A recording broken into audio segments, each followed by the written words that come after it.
Next questions will be for you, Jason.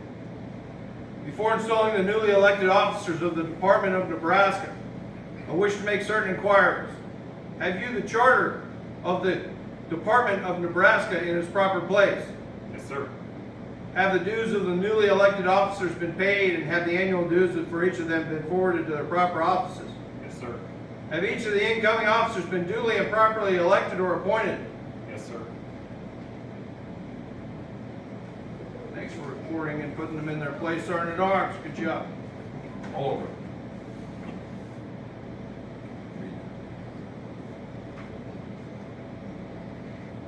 Installing officer, I present you with the newly elected officers of the Department of Nebraska who desire to be qualified, obligated, and installed into office. Newly elected officers, you have been chosen by your fellow Marines and Corpsmen to lead them during the coming year. By their vote, your fellow Marines and Corpsmen have indicated their faith and trust in your zeal, ability, and integrity. It is their belief that the earnest, honest, and faithful discharge of your duties and responsibilities will vindicate that faith and trust. You should at once acquaint yourself with the laws of the Marine Corps League and the Department of Nebraska. In addition, you should acquire a complete working knowledge of the requirements of your particular office. Keep ever in mind the purposes of the League, conducting yourself as to exemplify those purposes in everything you do in your official capacity. Especially be vigilant to respect and honor your deceased brothers in arms, and to assist and protect your fellow members and their families. Never neglect an opportunity to advance the interests and welfare of the League and your department. When your tour of duty has been completed, may it be with justice be said that you helped to win the respect of the public, to the League, and your department, and the admiration and gratitude of your fellow Marines and sailors. The oath you are about to take cannot in any way conflict with any political or religious views you may entertain.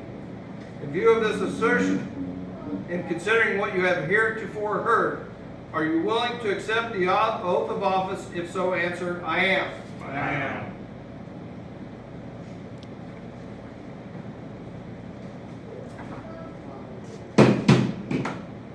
All rise. Raise your right hand. Repeat after me using your name where I use mine. I, David Ocean, I, David Ocean, do solemnly swear or affirm do solemnly swear or affirm that I will bear true allegiance that I will bear true allegiance to the United States of America to the United States of America and to the Marine Corps League, and to the Marine Corps League, that I will ever enforce and uphold that I will ever enforce and uphold, and will myself obey and will myself obey the laws of the League. the laws of the League.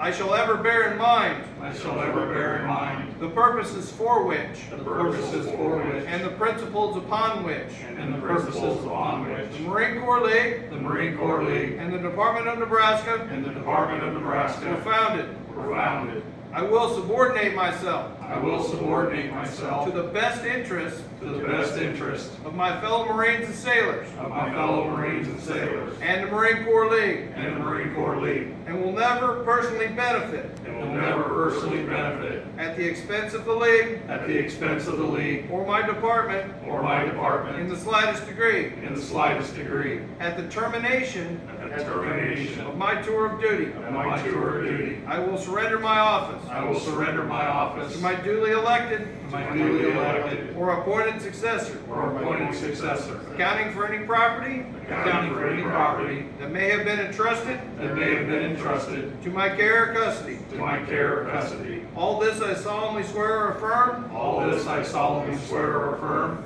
so help me God. so help me God. Now lower your hands. You may all have a seat except the Commandant.